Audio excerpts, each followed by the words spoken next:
matter. I know a few of you, not as many as the last classes. So I'm here to talk to you, like Mrs. Hutchins said, about addiction. Myself, I suffer from addiction most of my life. So I'm going to tell you my story. When I tell the story, I asked about a year or 2 years ago, I don't remember when it was, probably a year ago, to come and tell my story to classes to see if I couldn't help somebody. At that time, I wasn't allowed to tell my story because of COVID, and they wouldn't allow visitors to come in. So I left it at that, and luckily this year, Mr. and Mrs. Hutchins reached out to me and asked if I could speak this year, if my offer still stood, and I said, of course. So this would be, I think I've spoke to 6 classes so far, and this is the last one to speak to. So my goal when I tell my story, what I've went through and what I've battled with, or my demons that I've fought, everything that I've done, I'm not asking for anybody to feel sorry for me. I'm not making excuses for anything that I've done. A lot of what I've done I'm not proud of. I don't expect a pity party or anybody to feel sorry for me. I want to do it because my whole goal when I talked to Mr. and Mrs. Hutchison was to tell my story with the hope to just help one person, and that's it. So I can tell my story to multiple different kids, multiple different classes, and help one person, then it's good, right? So I'll start. This is all I want to do. My fiance, Mindy, and of course, my lovely daughter, Kylie. And I'm telling you, so I was born in Florida in 1973. So if you do the math, I'm 48 years old. I lived in Florida for off and on for about 13 years. Off and on, bounced between Florida. Kindergarten, I lived in 2 different states, 4 different towns. We went from Florida to Iowa, Iowa to Florida, and just back and forth my whole childhood. Not really sure why. My parents never gave me a real good reason.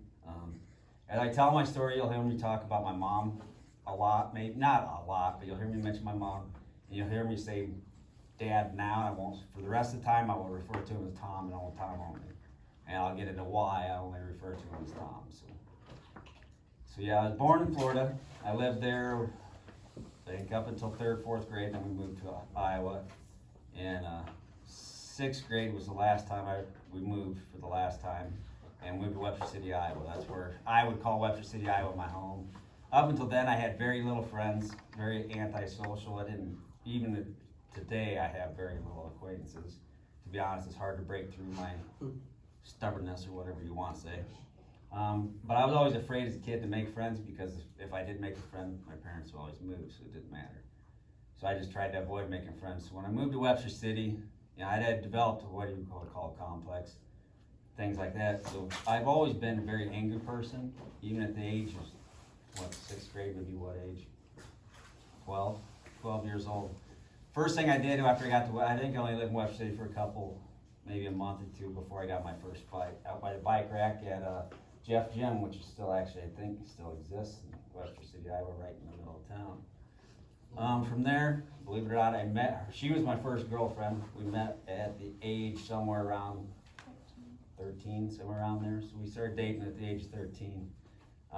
At that time, Tom and my mom, they had always struggled with their relationship personally. So the few recollections I have of my childhood from the age of, I don't remember how people remember when they were 1 year old or whatever. I remember very little of my childhood from the ages of 1 to 12. Very little. The only things I can really remember is my mom being beaten badly by Tom. I remember a lot of that. I can remember the fights. I can remember her getting beaten, bloodied, whatever you call it. I remember the cops being at her house. I remember him being passed out. I remember him drinking. I just remember everything I remember wasn't good, so don't ask me if I blocked it from my memory. So from the ages of 1 to 12, I have very little recollection of what happened as a child. The only things I do recall, my mom was the one. I have a brother and sister. My brother is 4 years older than me, my sister 2 years younger. Growing up as a child, Tom would always beat my mom and beat her. He'd beat her physically, mentally, and then that's all I ever saw growing up, which is hard to see as a child, to see your mom suffer through that kind of stuff. He did the same to me, physically and mentally, beat me down, and at the time I thought it was just normal. I thought every kid experienced that. There's a lot of kids that go through abuse. They think it's just normal, right? You get leaned over the bedpost, you get beaten with a spoon, whatever they want to do to you, you accept it. And when I started to realize it was a problem, it became sexual. And so that's the reason why you're always hearing me refer to him as Tom and not the other three-letter word. Is because I figure somebody that does that to their child is not to be deserved to be called that. So that started happening roughly, I'm just guessing, because it's still everything's, I don't remember a lot of it. Well, I remember the abuse that started happening roughly around the age of 12.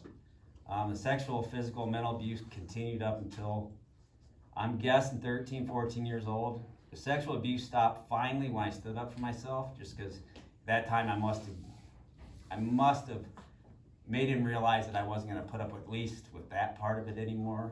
So that did finally stop, and that was after we had been together. The physical still continued a little bit. Physical wasn't as bad because I don't know if he knew that I would stand up for myself. But the verbal abuse continued. You know, a lot of times verbal abuse can be a lot worse than physical, honestly, because it takes a lot longer. People don't realize it takes a lot longer to heal what's in here. Where if you give me a black eye, that's going to heal in a couple of days. So at the age of 14, 1987, as when I started finding, you know, I'd always been one to lock my emotions away and not show any. So I started doing, I continued. The abuse nobody even knew about until January 1st of 2020, right? 2020, New Year's Day. That's when I came out about that. At least that's when I came out to my mom. So at that age, I started bottling that up. When you bottle things up, you try to find ways to act out. At least that's what I've been told by several counselors I've seen in my lifetime. So at that age, I found, what word I'm looking for, way to self-seeking behavior, I think they call it, asking for help without asking for help. A coping mechanism, there you go. So what I did was mine was with food. That's how I started with. So people that know me know I got a very addictive personality. I've always been that way. So I started with food. I'm sure everybody here has heard of eating disorders. I'm guessing nobody has not. It's very uncommon.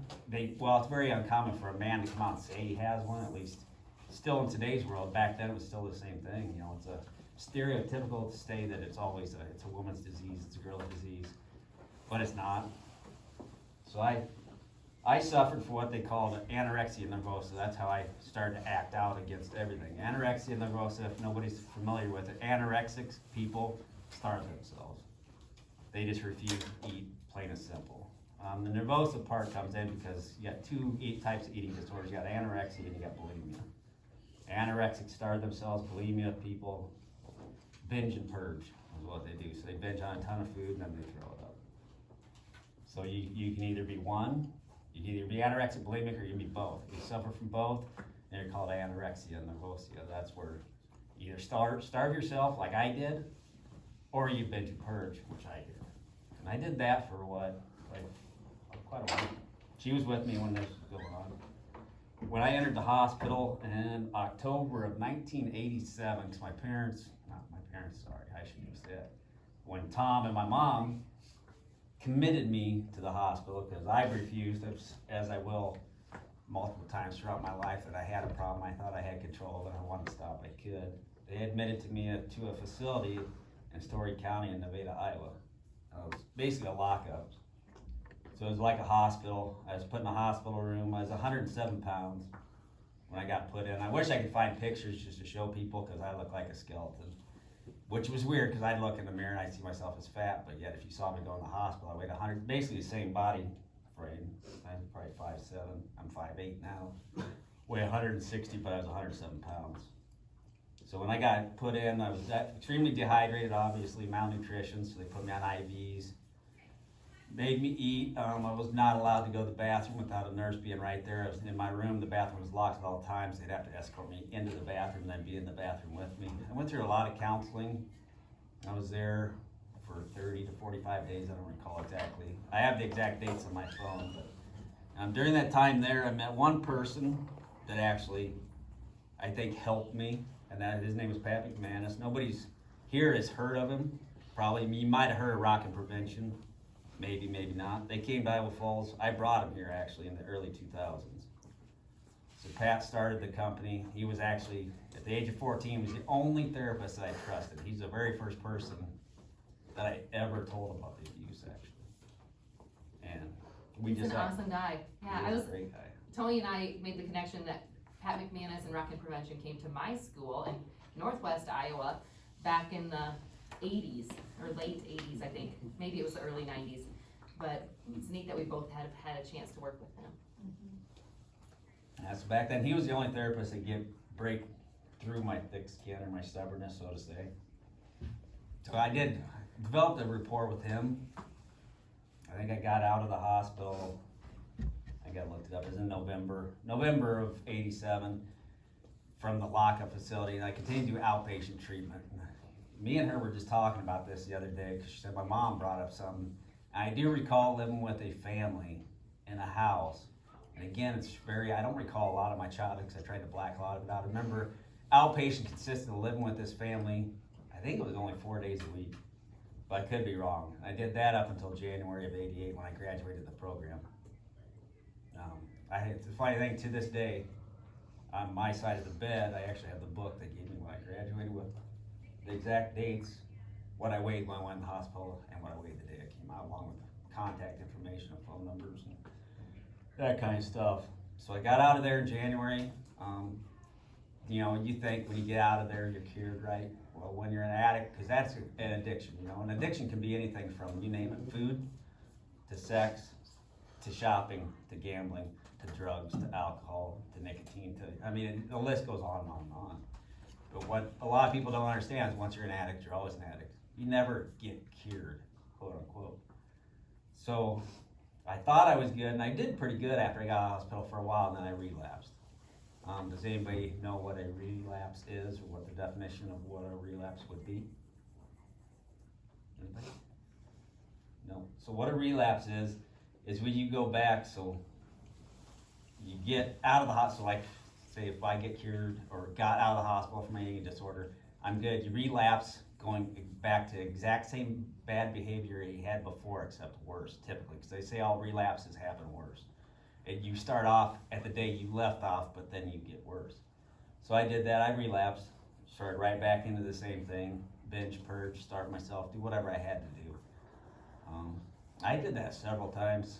You know, I did it without getting caught, so I was good at hiding it for a while. And then, so don't ask me what, something just clicked. I still, to this day, will tell it was finding the weight room or the gym, getting into sports, that kind of stuff, because then I just stopped.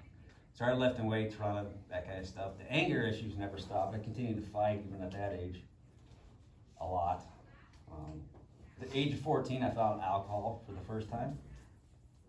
And so I just want to say, because I was there during this time. She was. He says he stopped. I don't feel like he stopped. He just switched vices.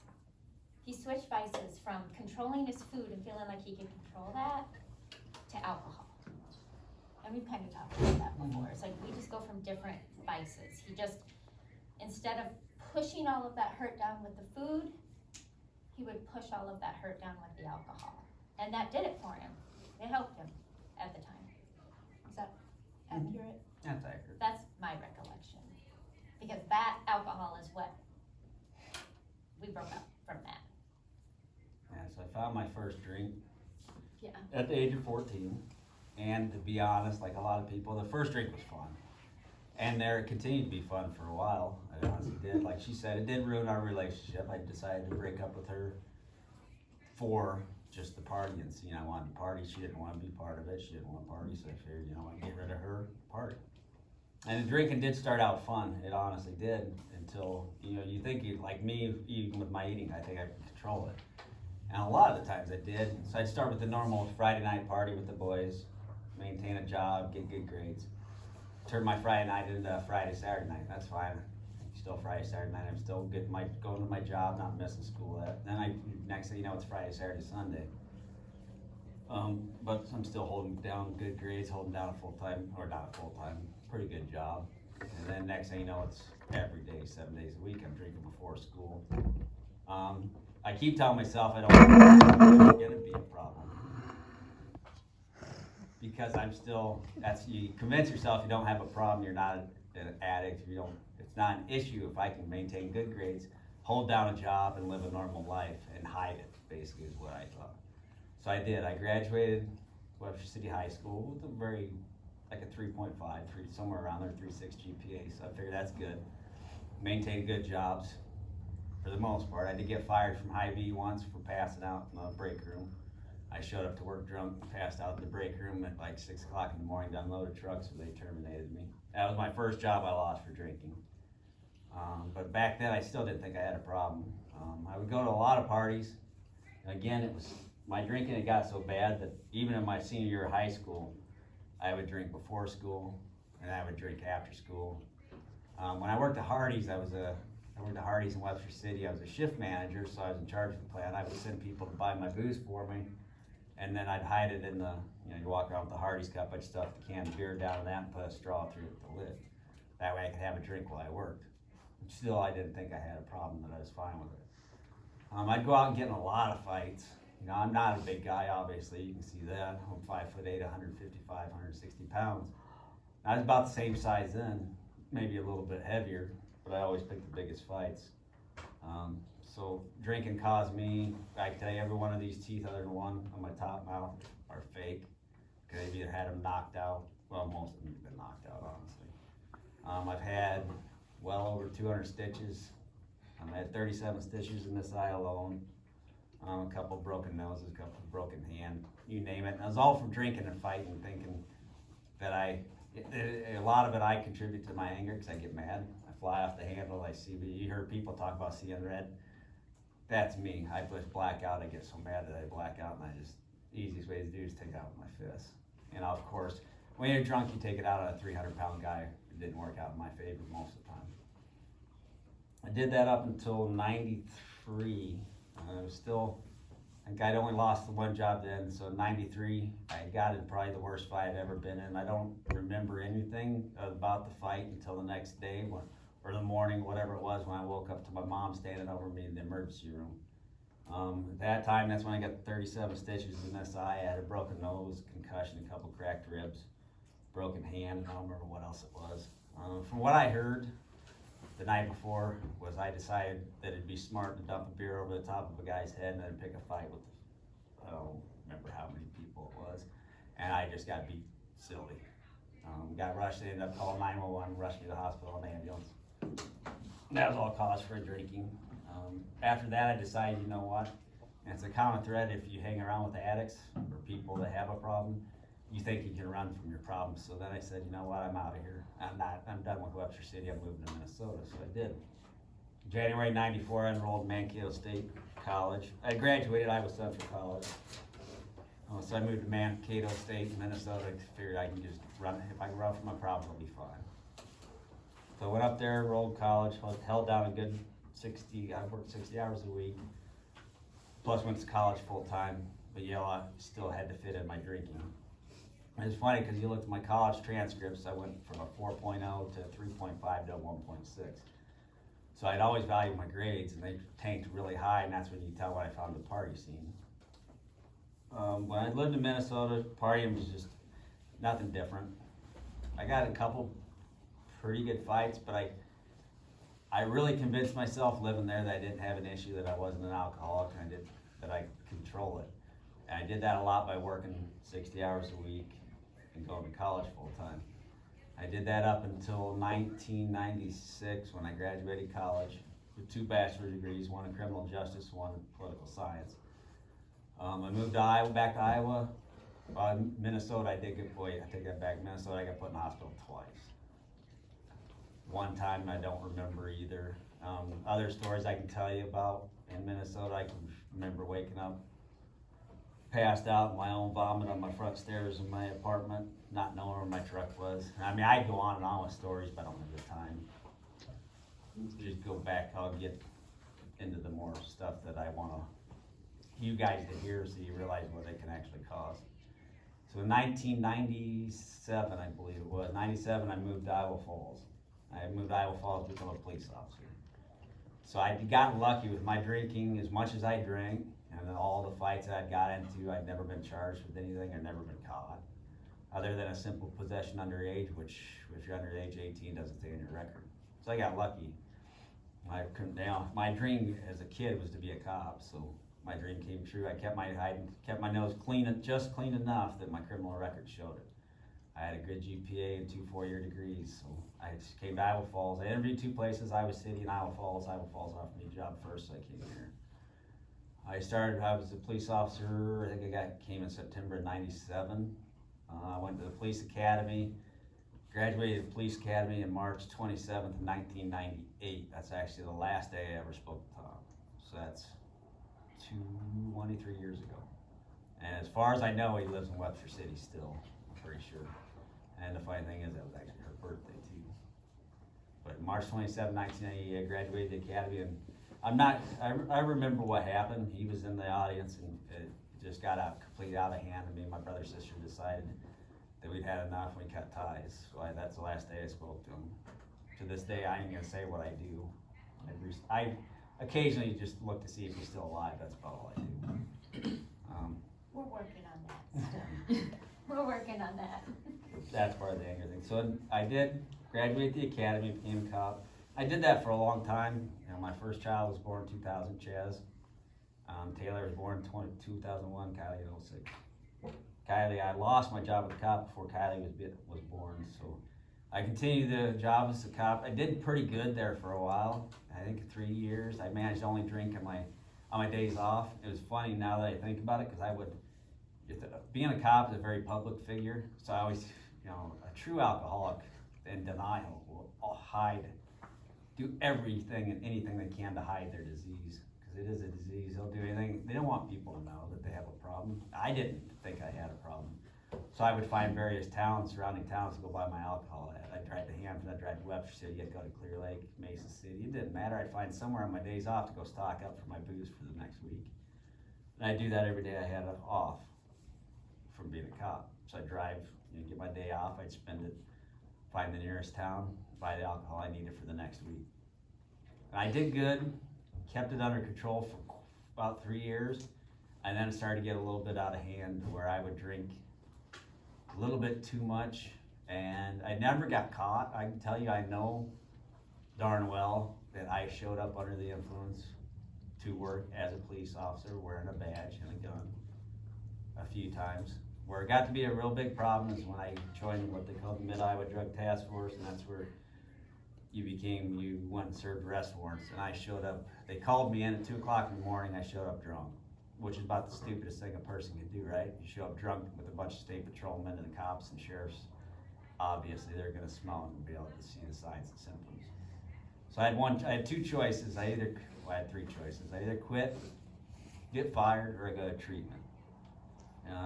I chose the treatment option then because Iowa Falls still had the old hospital. They had a place called the Freedom House. It was once a week I could go, and I had to take a drug they called Antabuse. If you're not familiar with what Antabuse is, it's a pill you take. If you're an alcoholic, you take Antabuse and you drink any form of alcohol. I mean, you're talking NyQuil, anything. It can almost kill you. It gives you the worst. You throw up, vomit, fever, all that, the minute alcohol hits your body if you take that Antabuse. So I agreed to go to treatment 1 day a week, and I would take Antabuse. So I left the Antabuse sitting in the dispatcher's office down the same place the police department is now. Every day before work, I'd have to go down there, take Antabuse before my shift started. Only thing is, they never really paid attention, so I'd either take a Tylenol or another pill. I'd grab the Antabuse, put it in my hand, flip them in my hand, and I'd take either the Tylenol or whatever pill I had, and then the Antabuse would go down the toilet. It was easy to beat that system until I think I only lasted about 3 more weeks, and then I did the same darn thing again. I showed up at 2 o'clock in the morning when they called me in drunk. The biggest problem this time was I actually came in with a bottle of Diet Pepsi mixed with about 50% whiskey in it.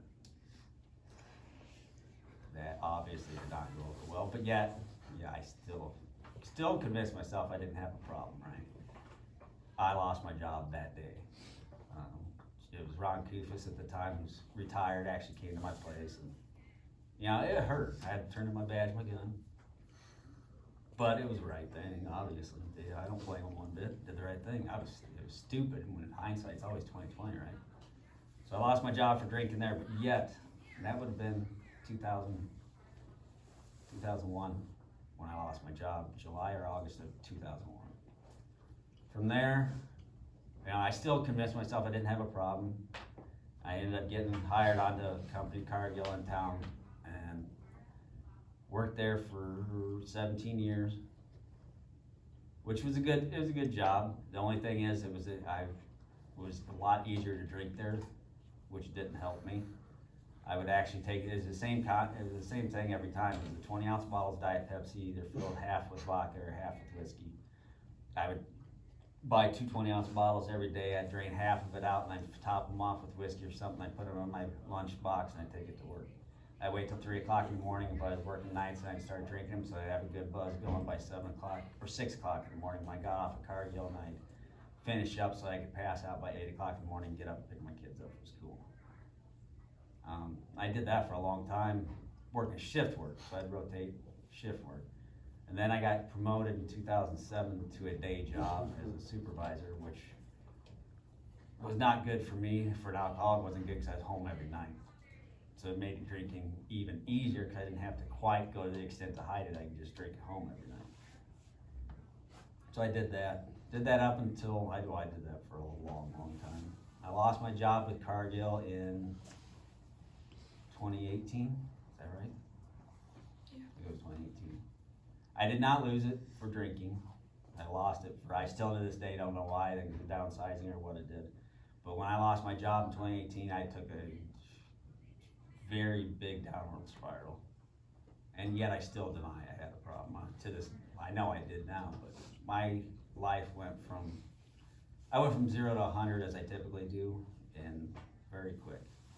So my drinking it was out of hand before, but it got 20 times worse. So when I lost my job at Cargill, I was lost. After doing the same job for 17 years, so then it's just typical, why do people drink? To this day, I don't know, but I drink a lot. And I continue to drink day in, day out. I got a job with Remington Seed. My drinking, it got to the extent, it was so bad. I always denied I had a problem, but it would get so bad that I would take a drink on my way to work. And you're talking a whole drink. I would go to Casey's or Come and Go in Eldora, and I would buy a drink on my first break at 9 o'clock. I would take a drink there, go into work. Noon, I would make the stop at Casey's or Come and Go in Eldora, buy another drink. Then at 3 o'clock, I'd do the same thing. And then I'd have a little buzz, not huge, by the time I got off work at 4 or 5. And then no holds barred, just drink anything and everything I could possibly. And as us watching, I could not ever figure out how when I could get off work at 5 o'clock, and I knew he came from work home, how are you drunk in 10 minutes? Like, I'm not talking just a little bit. I am talking gone, out of your mind in 10 minutes. But I didn't know he was drinking at work. I had no idea. Yeah, I got to the point, and that's what a lot of people don't understand, because with an alcoholic, you live in denial for a long time. It got so bad for me. Not only did I drink at my breaks, but I would wake up at 1 or 2 o'clock in the morning sweating to death and shaking so bad that I couldn't function. So I'd have to go downstairs, take a shot of whiskey or a shot of vodka, because vodka usually was cheaper. Or I'd down a beer, I'd down a limerita or a Mike's Hard Lemonade. Whatever I had in the house or whatever I had hidden, I would take a shot, because what I would do is calm my nerves down, make me quit sweating, I'd go back to sleep. I'd get up at 5:30 or whatever, I'd have to take another drink. I got to the point when I worked out a lot at Dale Howard's. I never quit my fitness. I still believe in it today. I did through all of my drinking, that I would actually take your blender bottles, fill them with booze, and then I'd go run 8 miles on a treadmill drinking while I did it. But I would still say I didn't have a problem. That's why I denied it. But everywhere I went, I had a drink. I would hide drinks in my glove box. I would hide them anywhere in the car. I would get to the point in my house that I would dump out cologne bottles, wash them, and I'd hide booze in them, and so they'd be in the medicine cabinet. I'd put little bottles of Fireball or whatever I had, I'd put them in the tanks of your toilets, so you lift up the lid of the tank, they'd float. I'd put them in there, I'd empty the hydrogen peroxide bottles, clean them out, and I'd fill it with vodka. I'd put cans between the mattress and the box spring.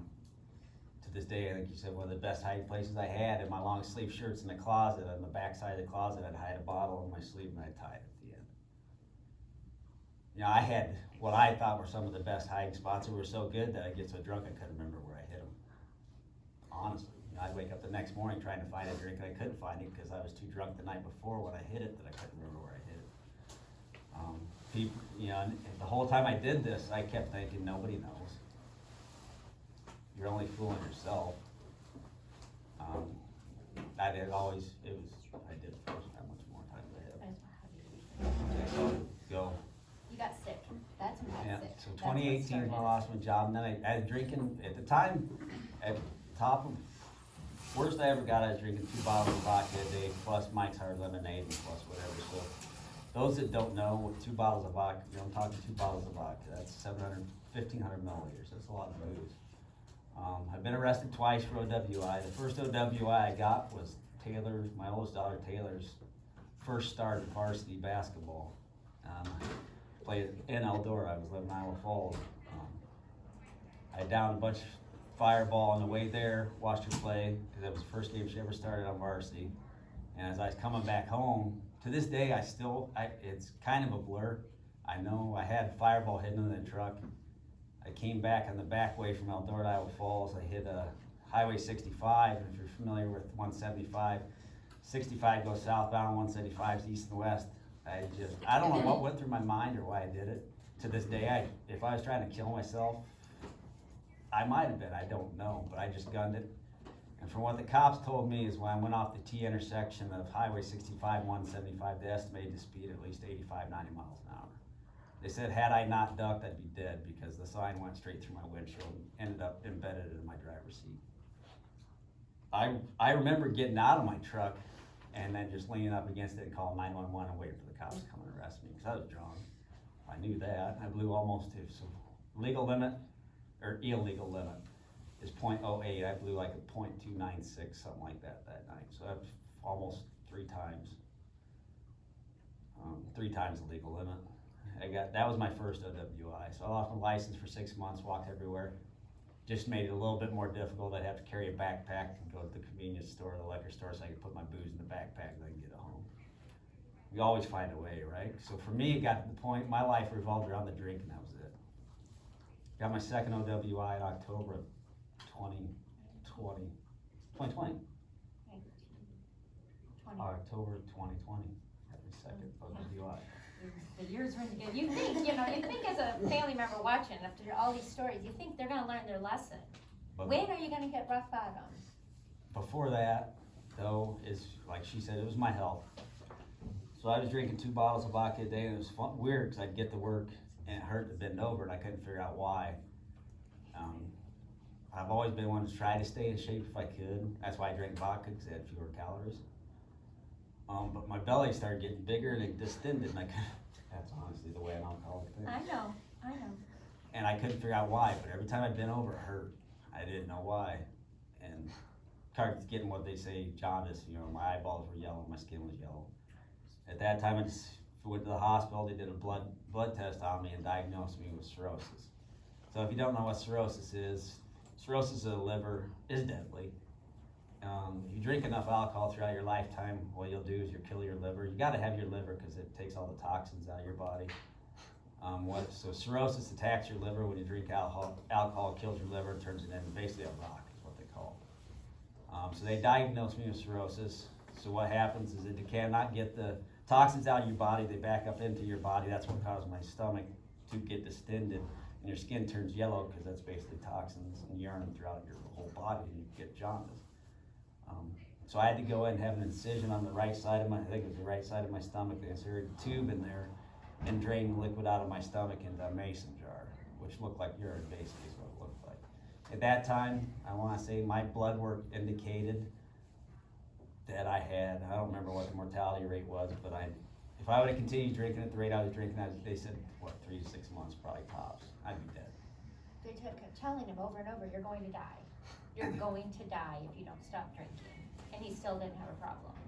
So then I went in July, I think it was 2019. July 2019, I went to University of Iowa hospitals to get diagnosed or get evaluated for a liver transplant. So that I could get on the list, have my liver transplanted so I can stay alive, basically. I passed all the tests until I got the phone call the next day, which I didn't tell her right away. When they called me, they said, you passed, your body can accept a new liver, the only problem is you had alcohol in your system. We will not give you a new liver until you can maintain your sobriety for 6 months. And I kept asking, have you heard anything? Have you heard anything? Nope, nope. And he changed the password. And I continue to drink, which is crazy, because you think if your doctor tells you you're gonna die, and you just got evaluated to have your liver transplanted, and you wouldn't just stop drinking, I didn't care. I got to the point to where I actually got mad if I woke up in the morning. I can tell you, when I went to bed at night and closed my eyes, if I was lucky enough to remember going to bed and closing my eyes, I really didn't wanna wake up. And if I did wake up, my days were planned not about family or anything, it was, when can I drink? You know, I'd wake up and say, okay, I can get a drink here, here, here, here. How do I get to that drink? I didn't give a crap about anything other than drinking, that's it. Now, family shoved that aside, and I put on her Google Docs or whatever. Yep. Was I right there? Google Classroom. Google Classroom. Yeah, it's a Google Doc on Google Classroom. There's a couple of YouTube videos. Yeah, one of them is Brandon Novak. If you've never heard of him, you get on that. There should be a YouTube link. Brandon Novak was on the movies Jackass. Yeah, I'm sure you've heard of that series or seen the movies.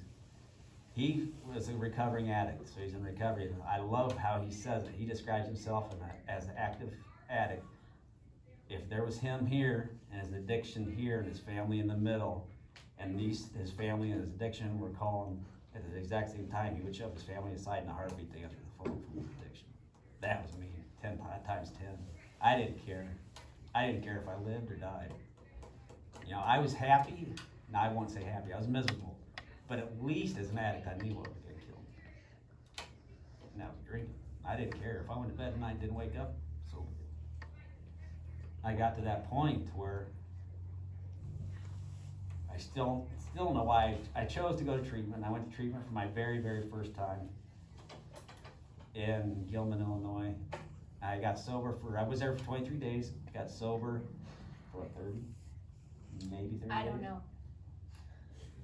I came out of treatment as a dry alcoholic, so if you A didn't. dry drunk. Dry drunk, that's what they call it. So what you do is you display all the same behaviors as an addict, as a drunk, without the booze. So then I figured if I'm gonna be this way, you know, pardon my French, screw it, I'm getting drink. So then I relapsed again, and when I relapsed bad. And I thought my drinking was bad before, and it was tenfold now. The party's on for me. There was one night that I had to call the cops because he was threatening suicide, and he swore he hadn't drank. And I said, I want a breathalyzer right now, and he blew a .398. Which is Holy smokes. Yeah. .4, you're dead. He'd been home for 15 minutes. .4 is your, Comatose is what they call Comatose. .4. yeah. And I continued that way up until Christmas of that year, which Kylie will bow, it was the worst Christmas ever. I was probably drunk by 8 o'clock that morning. I don't even remember Christmas. We do. They do. And I was given an ultimatum from what they tell me, because I still don't remember it. I don't remember what the ultimatum was. I just know it included treatment, so I said, you know, screw it, I'll make them happy and I'll go. We just got to that point, you know, as family members, watching somebody destroy themselves, somebody that we love more than anything. And I said, New Year's Eve, you're either going to back to treatment or you're going to the hospital. Which one is it? Because he was gonna be admitted. And I drove him to treatment and dropped him off. But you can't force anyone. You know, I didn't know, at that point, I felt like I needed a break. I needed him someplace safe where I knew he was safe and we needed a break. And then he was so mad at me because I made him stay for 10 days. He was supposed to stay for 90 days. And we went and got him 10 days later and he was drinking within 24 hours. Yeah, 'cause I said, I'll show them, I'll go do my time. Yep. And from that point, he was not sober until the day you got on that airplane. Yeah, so then I got drunk the minute I don't think I lasted 12 hours from getting out of treatment. She needs to read her letter first. Yep. Before. Finish it up though. Yeah, finish So it. I got a little bit of, yeah. So then I ended up coming back getting drunk until they basically, I don't remember, I set up the treatment, I guess. I was probably too drunk. I made phone calls and found a place in Florida. Figured I'm just gonna leave, get out of here. And so they basically, I was still to this day, see, these two women here basically took me to the airport in Des Moines and shoved me out of the car and said goodbye. I got on that plane January 25th. Flew to Palm Beach, where I went to a detox, which I didn't get a chance to get into, but detox is the most horrible thing you'll ever do in your life. Because if you didn't know, when you become an addict, your body becomes physically addicted to it.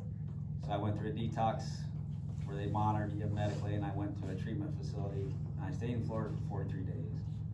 Came back, and I've been sober since January 25th. Yep. So I've celebrated 10 months sober. Thanksgiving Day will be 11 months. Christmas Day. Yep. And then I'll turn it over to Kylie. I tend to talk too much, I'm trying to give her time. Okay. Addiction can affect anyone and everyone who has a relationship with an addict. As a daughter of an addict, I've been affected in many more ways than one. I have watched my whole family be affected and hurt as well. My dad's addiction didn't only affect him in many ways, but it controlled him and his life. From ages 1 to 10, I never understood what he was doing, nor what he was going through. He was my childhood best friend. I never wanted to be anywhere but right next to him. I never really understood what was going on. I would sit with my 2 older siblings and listen to my parents scream and fight with each other my whole childhood. But me being so young, I never understood what caused it nor what was happening. There were days it got ugly and my dad would leave the house. And then one night after my sister's first varsity game, I was going to ride home with my dad. My mom begged me not to, and I thought she was being mean, but she was just protecting me. I rode home with my mom, and that night my dad got an OWI. My mom got the call while driving home, and I knew there was something wrong. Long story short, that's what made me start doing my research at the age of 10. His addiction ruined my parents' marriage. They ended up getting divorced my 5th grade year. During their divorce, I didn't see my dad that often due to my mom having full custody and me feeling uneasy about what my dad was doing. That was the start of my dad and I's relationship falling apart. We ended up getting closer, and I started going there every other weekend.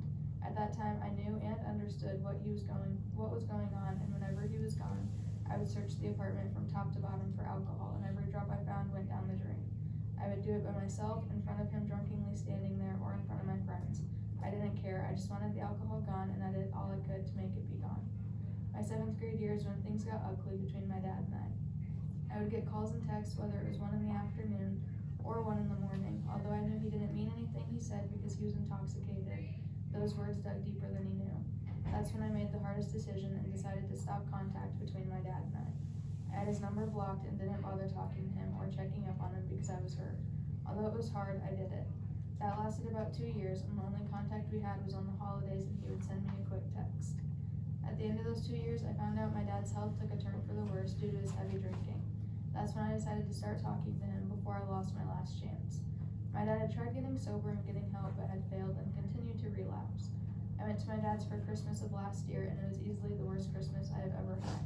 He was drunk by 8 a.m. when we were opening gifts, and was horrible before our family had even gotten there. He had lost control, which caused a lot of fights.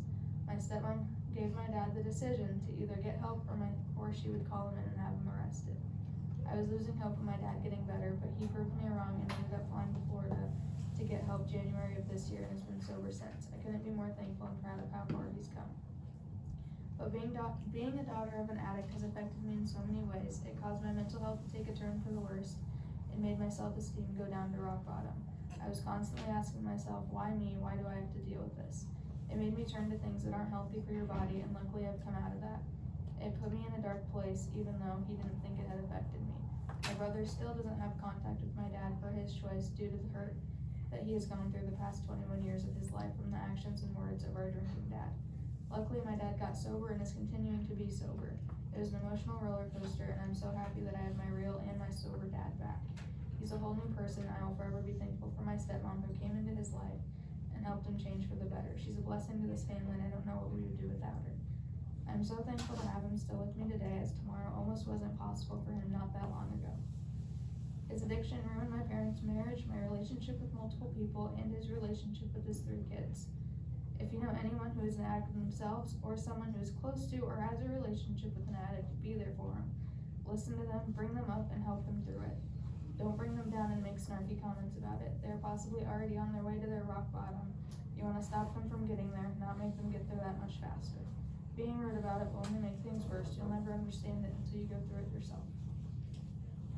Well said. I love the fact that you've been able to mend your relationship too. You know, that is great to see that. That's what I will always say. I think I started out the other classes, addiction has not affected you yet personally, or a family member or a close friend. It will, more than likely at some point in your life. Yes, like she said, just take it to heart. It is medically classified as a disease. You know, don't turn your back on them. I mean, it's hard. Yeah, I mean, They need help. I had to learn how to deal with it. I'm a grateful member of Al-Anon, and I had to learn how to detach with love. I had to learn how to have my own, I have all these little things I say in my head all the time. My favorite one that I ever would say would be Q-tip. I would always say Q-tip, Mindy, Q-tip, and it would be quit taking it personal, because every time that he would freak out on something, I took it personal.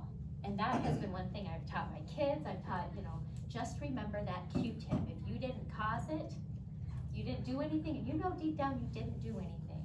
You just have to learn to not take it personal, and you have to blame the disease. That doesn't mean that you don't love the person that the disease has the control over.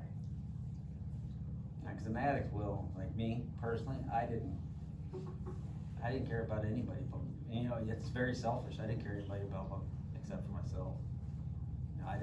I shoved everybody aside for that drink, and if I didn't wake up, I didn't wake up. I didn't care who was hurting. I remember when I first signed up to do this, they did want me to touch on like, what is it to do, how is it to live in recovery, to be sober. Some days it's great, some days it's not. But it is day by day, right? I've learned, I got a tattoo here, which I got a ton of them actually. It says 1 day at a time. That's how I live my life. I can't do it a day at a time, I'll go a minute. If I gotta do 1 minute by 1 minute, I'll go second by second. There's days where I'm great, there's days where I want to drink. I'm not gonna lie, still, 10 months later. But sober's great. Some days. Some days, most days actually. It is definitely a family disease because it does It affect affects everybody. It affects the kids, it affects kids from when they're young. They don't know what normal is. Well, actually, there really is no such thing as normal. Every single family, everybody has issues. There is no such thing as normal. I had learned, I got to a point with Tony that I knew what I was gonna tolerate and what I wasn't. And I got to the point that I set my boundaries. I come home and you're drunk, I'm gone. I'm gone for the night. And trust me, it was hard. I got accused of running, I got accused of not facing things, but I had to set my own boundaries, just like Kylie did. You have to set your boundaries to protect yourself. And I like to think and hope that our boundaries that we set did kind of help you. A tiny bit. But you did it your own. You got to the point where you get sick and tired of being sick and tired. That's one thing people don't realize. You can't help anybody until they want to help themselves. No. You cannot help an addict that doesn't want to get sober. It's impossible. One of my favorite sayings I've learned in treatment was, the definition of insanity is doing the same thing over and over and over, expecting a different result. And that's what I live through. Yeah. Does anybody have any questions? Go ahead. Did you end up getting a transplant? No, believe it or not, the liver is actually one of the most remarkable organs in your body. So I went from needing a transplant with 6 months to live to the last checkup I had to my liver's actually, you only need a quarter of your liver to live. And my liver's in, at least half of it's in very good shape. So I got a clean bill of health and I'm off the donor list now. So 10 months sober saved my life. Easy. That's a good question. Anybody else? What are some of the biggest struggles as a recovering addict and living with a recovering addict? For him That's or for great. me? It's kind of a two-part That's a question. great question. You wanna go first? Biggest struggles for me, so she hit on it. I hit, whether it be the sexual abuse I went through, the mental, the physical abuse, everything that I went through was, I numbed it, that's what they say. And it was very hard for her to understand that alcohol was my best friend. It was everything to me because it was the only thing that knew everything. You know, if nobody else was there, the bottle was. So for me, living sober, I gotta feel again. So that's probably one of the toughest things. You know, it used to be walking down an aisle where there was booze would bug me. Not anymore. It's just having to feel again and anger. When I get mad, I want to drink. So And as for myself, one of the hardest things is to learn to trust. Yeah. Oh, speak of that. She's another family We're gonna member. have to Through read this, yeah, she has lived through this, but for me, once he came home from treatment, I mean, I didn't have any faith, I didn't know. I thought, you know, my kids were worried, you know, they're like, he's gonna come home, he's gonna start drinking again, and having to be able to, not search for those bottles, not look for the signs, you know, I just had to learn to trust him again, and in my heart, I didn't trust him. And there are days still that I don't trust him, and that's what's really hard. I mean, if I see him on Life 360 at Casey's, my heart skips a beat, because I think, but I had to learn how to control it. I had to learn that it was not good for him or our family to jump down his throat and to question and question and question, because that was destroying me and that wasn't helping him. So that was probably one of the hardest, and sometimes still is. When I hear the garage door open if I'm upstairs, because he would sneak out to the garage, my heart still, to this day, skips. And I have to remind myself, this is his, he's got this. And so those are some hard things that I deal with. Great question, Kirsten. mm-hmm. Anybody else? At what point did you realize that people started to realize that they were involved? Boy, Jada, that's a good question. I lived in denial for so long. I don't boy. Deep down, I knew people knew. Well, they didn't have, you know, my second OW life. You also he developed this way of thinking, is that he didn't care what anybody thought. Keaton Mulford to the office. Guys and girls, let's give them a round of applause for sharing their story.